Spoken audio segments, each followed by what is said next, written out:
నెల్లూరు జిల్లా పర్యటన నిమిత్తం ఆదివారం ఉదయం రేణిగుంట విమానాశ్రయంకు చేరుకున్న రాష్ట్ర విద్యాశాఖ, ఐటీ, ఎలక్ట్రానిక్స్ అండ్ కమ్యూనికేషన్ మరియు ఆర్టీజీ శాఖ మంత్రి నారా లోకేష్కి ఘన స్వాగతం లభించింది. తిరుపతి, చంద్రగిరి, నగరి, వెంటగిరి, సురుళ్లుపేట, శ్రీకాళహస్తి, పూతలపట్టు, సర్వేపల్లి శాసనసభ్యులు ఆరణి శ్రీనివాసులు, పులివర్తి నాని, గాలి భానుప్రకాష్, కురుకొంట్ల రామకృష్ణ,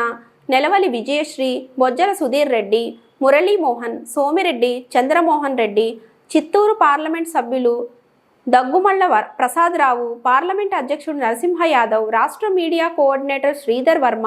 మాజీ MLA Sugunamma, additional SP Ravi Manoharachari, Tirupati deputy mayor RC Munikrishna,